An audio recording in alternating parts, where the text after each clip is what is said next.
Dalam video ini kita akan jelaskan rahsia dan misteri dalam pengakhiran Papazola The Movie serta babak post-credit scene. Spoiler warning untuk Papazola The Movie.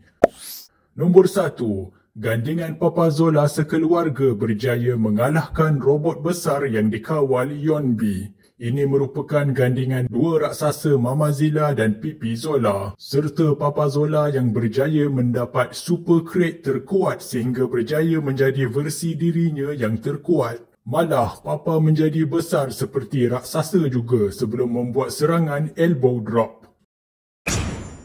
Nombor 2. Walaupun begitu, Yonbi masih selamat dan bertindak menyerang hendak mereka dan mengugut Papazola untuk kembali masuk ke dunia simulasi menggunakan keluarganya sebagai tebusan. Kemudian, Yonbi cuba mengawal Papa melalui topeng merah yang merupakan ciptaannya.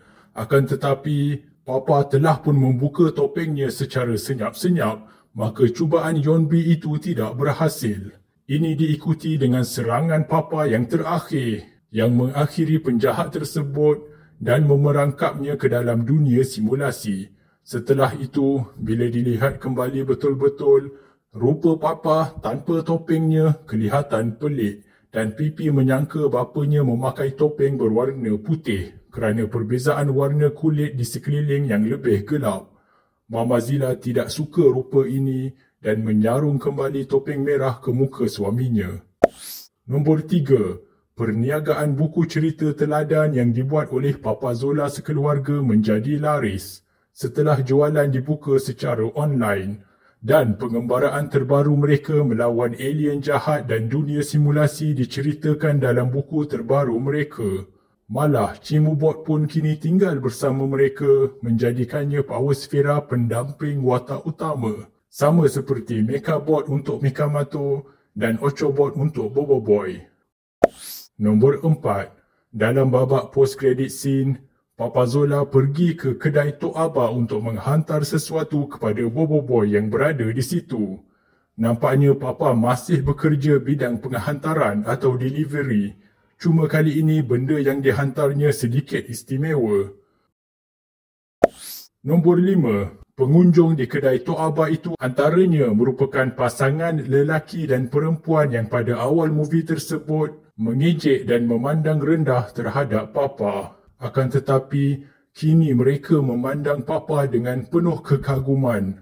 Berkemungkinan kerana Papa telah menjadi hero yang dikenali ramai setelah dia menyelamatkan dunia baru-baru ini. Nombor 6. Papa menghantar silinder berwarna merah kepada Boboiboy. Benda ini rupanya seperti beton larian dan merupakan simbolik bahawa Papa menyerahkan tugas seterusnya kepada Boboiboy untuk menyambung pengembaraannya dan menyambung rangkaian filem animasi tempatan dengan movie terbarunya Boboiboy Movie 3 yang bakal keluar selepas Papazola The Movie. Sebelum ini, beberapa tahun yang lalu dalam sosial media, memang pihak penerbit ada memuat naik gambar karakter-karakter daripada produksi-produksi yang berlainan saling memberi baton kepada satu sama lain sewaktu filem-filem mereka diterbitkan dahulu. Nombor 7. Akan tetapi, barang tersebut sebenarnya bukan beton tetapi gulungan scroll untuk menghantar mesej. Scroll canggih ini diaktifkan secara automatik apabila sampai ke tangan Boboiboy dan membuka paparan digital dengan logo huruf G yang bermaksud Gurlatan. Boboiboy dipelawa secara rasmi oleh pemerintah planet Gurlatan iaitu Puteri Kirana untuk hadir ke planetnya. Dalam komik yang sudah pun diterbitkan, kita tahu bahawa sebuah persidangan rasmi akan dibuat di situ dengan dihadiri wakil-wakil planet dan wakil-wakil Tapops. Persidangan diplomatik ini bakal membincangkan masalah-masalah yang melanda galaksi dan rancangan rahsia Puteri Kirana untuk menyelesaikannya.